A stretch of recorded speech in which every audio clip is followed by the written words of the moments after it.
Sempena Brunei December Festival 2020, Syarikat Pemasaran Brunei Shell Marketing BSM menganjurkan acara Fuel Good Weekend. Acara selama 3 hari itu diadakan di Airport Mall Brakas. Pelancarannya disempurnakan oleh Yang Berhormat Datuk Seri Setia Dr. Awang Haji Muhammad Amin Liu bin Abdullah, Menteri di Jabatan Perdana Menteri dan Menteri Kewangan dan Ekonomi kedua selaku ahli lembaga pengarah BSM. Ia diadakan bertujuan memberikan pengalaman otomotif secara interaktif dan memperkenalkan beberapa produk baharu. Dibuka untuk kunjungan orang ramai dari 10 pagi hingga 10 malam. Pelbagai aktiviti menarik juga disediakan termasuk tawaran dan potongan harga produk syarikat berkenaan.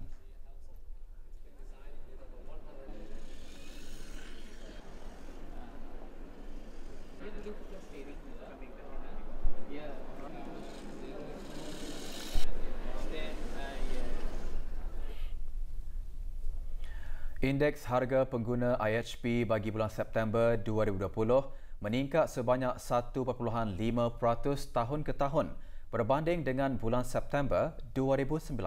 Jabatan Perancangan Ekonomi dan Statistik Kementerian Kewangan dan Ekonomi dalam siaran akhbarnya juga menjelaskan harga makanan dan minuman ringan mencatatkan peningkatan sebanyak 2.2%, manakala harga bukan makanan mencatatkan peningkatan sebanyak 1.4%.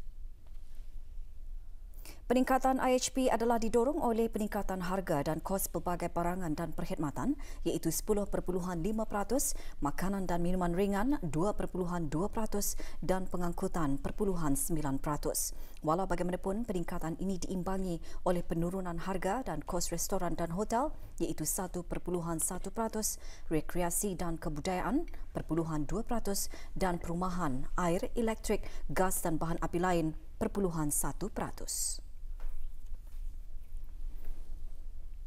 Kenaikan harga bagi pelbagai barangan dan perkhidmatan sebahagian besarnya adalah disebabkan oleh peningkatan harga insuran.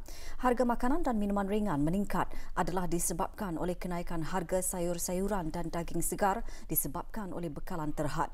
Manakala harga air mineral dan minuman ringan yang tinggi adalah disebabkan oleh minuman ringan non-aerated yang terpilih. Harga pengangkutan pula meningkat disebabkan oleh harga tiket penerbangan bagi menampung kos operasi dari jadual penerbangan yang terhad. Bagi perubahan bulan ke bulan, IHP bagi bulan September 2020 meningkat sebanyak 0.1% berbanding bulan Ogos 2020. Indeks makanan dan minuman ringan menurun sebanyak 0.04%, manakala indeks bukan makanan meningkat sebanyak 0.1%.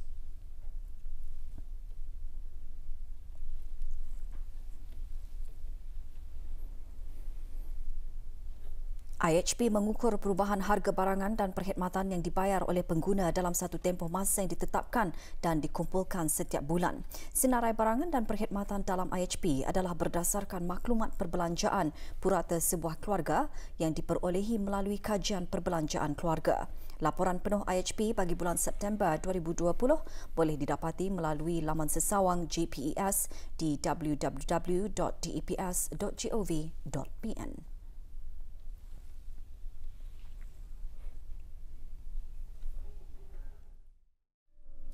Tiada kes jangkitan baharu dicatatkan hari ini di negara Brunei Darussalam dengan 2 kes aktif COVID-19 masih dirawat di Pusat Pengasingan Kebangsaan. Dalam siaran akhbar mengenai perkembangan situasi jangkitan COVID-19, Kementerian Kesihatan memaklumkan jumlah keseluruhan jangkitan 152 dengan kes yang sembuh seramai 147 orang.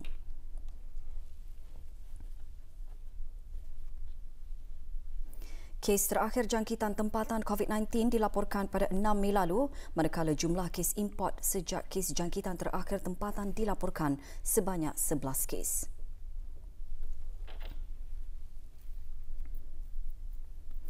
...676 orang sedang menjalani pengasingan diri mandateri, manakala seramai 9,153 orang menamatkan pengasingan diri mandateri sejak Mac lalu.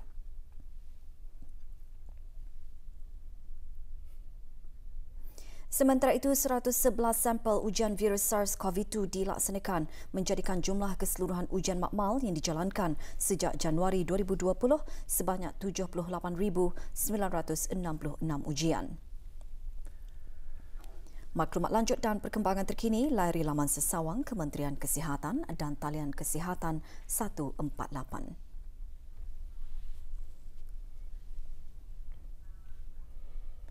Sempena ulang tahun penubuhan Masjid Yayasan Sultan Haji Hassan Al-Bolkiah ke-20, petang tadi diadakan majlis doa kesyukuran. Hadir Awang Haji Muhammad Amir Hisham bin Haji Masri, pemangku pengarah Haliwal Masjid. Majlis didahului dengan bacaan surah Yasin beramai-ramai dan diikuti dengan bacaan dikir Ashrakal serta diteruskan dengan bacaan doa kesyukuran. Sejak mula ditubuhkan pada tahun 2000, masjid ini bukan sahaja menjadi tempat peribadatan, bahkan menjadi pusat kegiatan dan aktiviti yang bermanfaat bagi penduduk kampung sekitarnya. Pada majlis ini, 39 orang dilantik menjadi ahli jawatan kuasa takmir masjid Yayasan Sultan Haji Hassan Al-Bolkiah, Kampung Bolkiah A bagi sesi 2020-2022.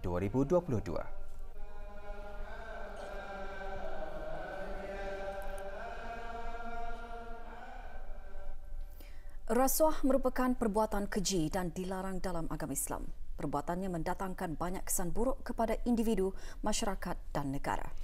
Ikuti perincian mengenainya selepas ini, teruskan bersama kami.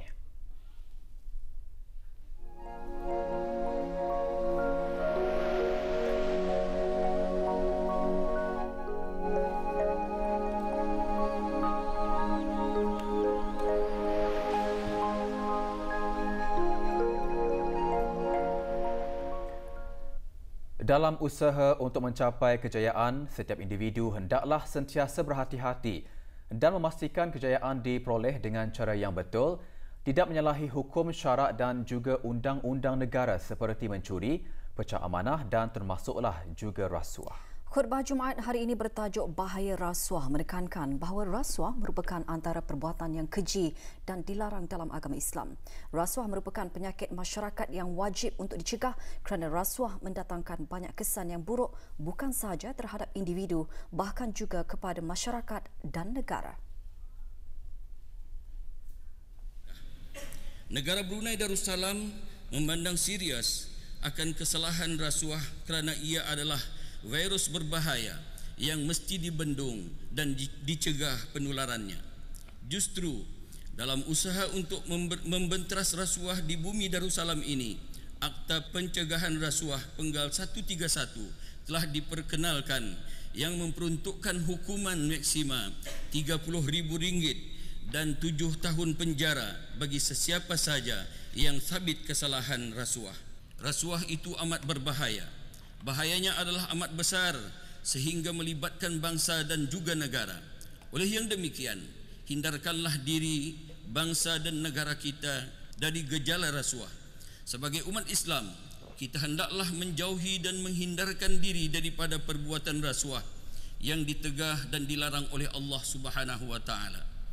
Bersempena dengan Hari Anti Rasuah antarabangsa yang disambut setiap tahun pada 9 hari bulan Disember, marilah kita bersama-sama berganding bahu dalam memerangi gejala rasuah dengan melaporkan kegiatan tersebut pada Biro Mencegah Rasuah jika kita mengetahui atau mempunyai sebarang maklumat mengenainya. Mahir dan fasih berbahasa Arab memberi kelebihan kepada seorang murid sekolah Al-Falah memenangi peraduan bahasa Arab antarabangsa yang dianjurkan oleh Pertubuhan Pendidikan, Saintifik dan Kebudayaan Dunia Islam (ISESCO). Dengan mengetengahkan isu kebersihan dan kesihatan semasa pandemik COVID-19, Abdul Hadi Muayyad bin Haji Azrul, peserta dari negara Brunei Darussalam, memenangi anugerah Bayan Award for Creative Expression in Arabic bagi kategori kanak-kanak pelajar sekolah rendah. Erti hadiah dan kemenangan ini kepada diri saya ialah sangat besar kerana dapat mewakili sekolah buat kali terakhir tahun ini dan juga dapat mewakili negara Brunei Darussalam ke peringkat antarabangsa. Saya berharap agar apa yang saya sampaikan dalam peraduan itu akan boleh dimanfaatkan bagi orang ramai untuk mengetahui lebih lanjut tentang COVID-19. Sangat berbangga kerana Abdul Hadi berjaya memenangi peraduan tersebut dan mewakili sekolah dan negara Brunei Darussalam sekaligus. Terima kasih juga kepada guru-gurunya lah kerana mengajar dan memberi latihan yang intensif kepada Abdul Hadi. Bahasa Arab ada 6 minatnya. So insya-Allah mudah-mudahan diberi rezeki lagi untuknya terus memupuk minatnya tu dalam bahasa Arab.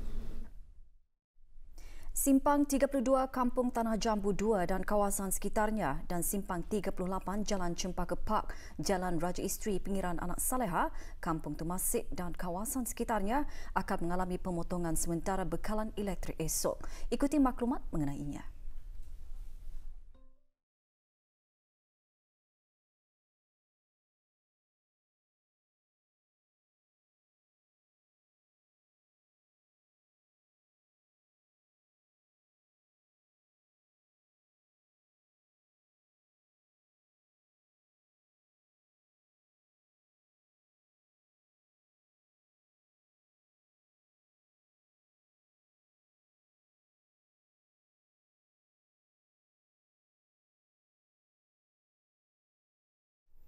DPMM FC, Indra FC, Kasuka FC dan Kota Ranger FC menerima sijil Kelab Lesen AFC 2020. Penyampaian sijil lesen tersebut diadakan petang tadi pada majlis penutupan Seminar Pertandingan Anjuran Persatuan Bola Sepak Kebangsaan Brunei Darussalam MNF ABD. Seminar pertandingan selama 5 hari disertai oleh 27 orang terdiri dari wakil persatuan-persatuan bola sepak daerah, kelab-kelab dan pasukan bola sepak tempatan. Penyampaian sijil Kelab Lesen AFC disempurnakan oleh Pengiran Haji Matusin bin Pengiran Haji Matasan, Presiden NFABD. Manakala Jesse Lis, wakil Deloitte & Touche menyampaikan sijil kepada para peserta seminar. Sementara itu, 4 kelab menerima lesen kebangsaan terdiri dari IKLS, MBS FC, Pancur Murai FC, Setia Perdana dan Wijaya FC.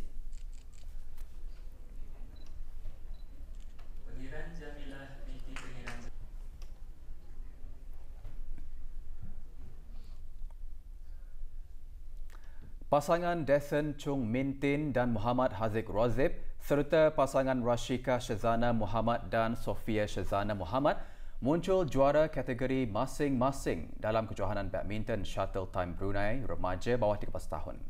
Perlawanan akhir berlangsung petang tadi di Dewan Serbaguna, Kompleks Sukan Negara Hassanal Bolkiah, Brakas.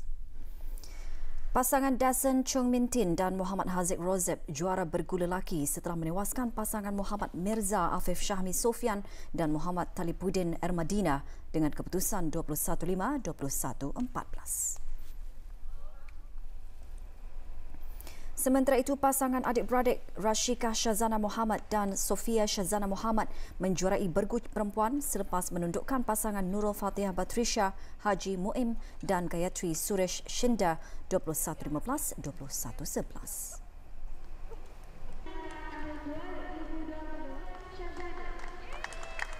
Penyampaian hadiah disempurnakan oleh Pengiran Azlan bin Pengiran Haji Tengah Omar, pemangku pengarah Jabatan Belia dan Sukan.